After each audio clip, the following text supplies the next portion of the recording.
Good afternoon, everyone. Welcome to your art class. Today we're going to be doing something called a Zentangle. And a Zentangle is basically just taking patterns and repeating them in a shape, a common shape. And so this is what we're doing today. I thought because it's almost May flowers, that we were going to do something with shapes and patterns like this. Okay. So the first step is to draw your flower center in the corner. So we're just going to draw kind of different shapes. Different widths of our partial circle right here from the corner, because this is going to be the center of your flower. And we're going to be filling it with shapes. So that's why I put different lengths of the lines that are apart so that we could put different cool shapes in here. And then I'm going to go ahead and make the actual flower part. And you can make it with like curved edges. You can make it with kind of squiggly big edges. You can make them straight and narrow like this, you know, however you want to express your creativity today. I'm just going to do something that I did already. I'm going to kind of just give my petals a point like that. So there's one of my petals, and my other petal is going to start kind of over here. So there's going to be a gap, this little gap right here. Then I'm going to pick up my marker and pretend I'm continuing, and then I'm going to continue after I get past that petal.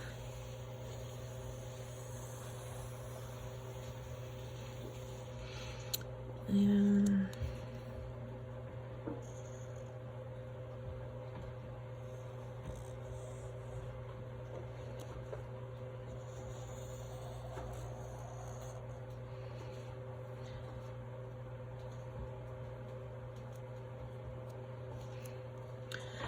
Okay, something like that for the side of my flower. Maybe you want to be creative and maybe your flower can have a stem coming down. Since I didn't really make too many petals on that one, you might want to make a stem coming down.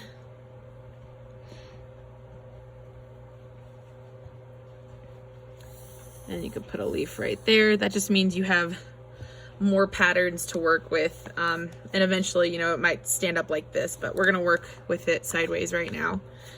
Okay, so you're gonna pick a pattern and you're gonna follow within each shape that same pattern. So let's pretend like this inside pattern, I'm gonna pick tiny circles. So I'm just gonna make sure that I am keeping those circles consistent within that small inner circle. And then on my outside, let's pretend I want to do straight lines. So I'm going to do some straight lines. Then maybe this one, this next ring, I want to do 2 sideways lines, and then 2 sideways lines again, and then 2 sideways and 2 sideways, and maybe I want to put a dot in the center to fill up some more space. And then maybe on my next one, I want to make squiggles.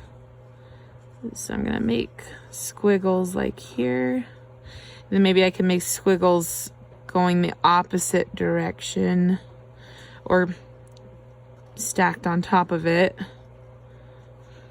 Okay, so there's my squiggles. And then maybe down here I want to put maybe I have a loop pattern where it goes down, loop, down, down, loop, down, down, loop, down. So whatever pattern I decide to make, the whole point is to try and repeat that pattern in the area that you're given as best as you can. Okay, then when we get to the flowers, you have a lot of options here. The flower petals, you have a lot of creativity, a lot of space. I would try and make something a little bit more complicated. So maybe start with something easy and make it into a more complicated design. Maybe you want stripes. And then within those stripes, maybe you could put a triangle, a square, a circle, a triangle, a square, a circle. Okay, see how I took one simple pattern and I made it a little bit more complicated? So if you're gonna make another circle, triangle, square pattern, you can make it so that the triangles aren't on top of each other. So you're gonna start right there with a circle and then put a triangle on top of that square and then put a square on top of the circle. See how we're alternating the pattern? Even though the pattern's the same, we're gonna put it in a different order when all of these are next to each other. So since I started with the circle here, maybe I can have the square ending, and I'm gonna put the circle on this side and the triangle right here, square, and I don't get very much further than that. Here's the triangle, here's the square, and you don't get to see the circle. So when there are open spaces right here in the petal, you want to color it black with your black marker so that we don't fill that in with a pattern.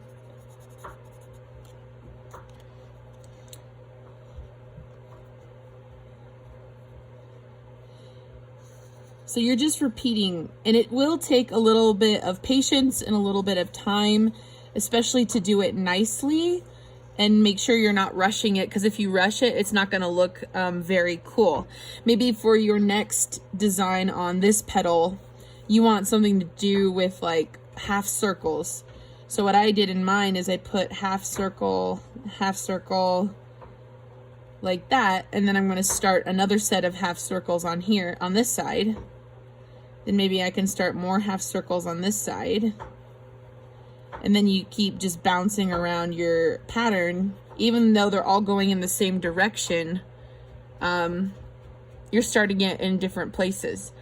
So I did put on the blog a lot of different patterns that you can incorporate into each petal, your stem, your leaf. If you want to make a leaf, you can. But you don't have to. That was just optional. And then for the background, just make sure you color it and it looks really nice and you're coloring in the same direction. That's also key for this project, is you want to color it in the same direction. So again, I'll show you what mine ended up looking like. You can see I have like almost like a basket weaving pattern here.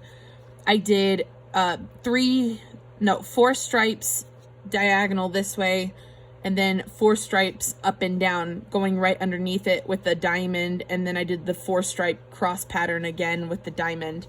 So I just was making up patterns, but as long as you keep the pattern consistent, then that will be the Zantangling project, and you will do it right. So have fun with this, be creative, and look at the blog for the different types of patterns that you can make within your shapes.